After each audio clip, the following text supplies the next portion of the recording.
de façon générale, Vache Consulting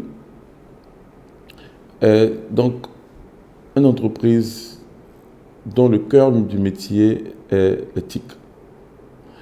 Mais nous avions, dans les 2-3 premières années de notre existence, focalisé notre expertise vers les opérateurs et les équipementiers télécoms. Le développement donc, de la technologie a permis de pouvoir intégrer d'autres secteurs d'activité que sont la santé, que sont l'agriculture, que sont, je dirais même, les collectivités locales. Et c'est en ce sens-là que cette expertise a été, donc, je dirais, offerte dans d'autres domaines d'activité en vue de pouvoir permettre de faciliter la vie et rendre accessible les populations aux besoins primaires d'existence. Quand je parle par exemple de domaine agricole, le domaine agricole, nous savons très bien la communication nécessaire pour pouvoir permettre de pouvoir transférer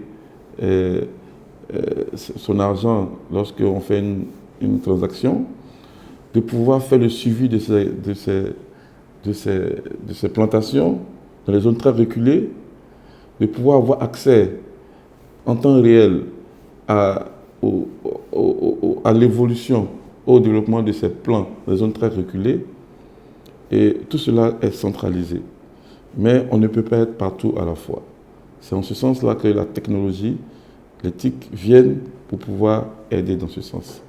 Et l'État, ayant compris cela, demande à ce que des zones de densification au niveau agricole puissent être couvertes pour pouvoir permettre à ce que les télécoms et les TIC puissent être utilisés pour satisfaire certains besoins des populations.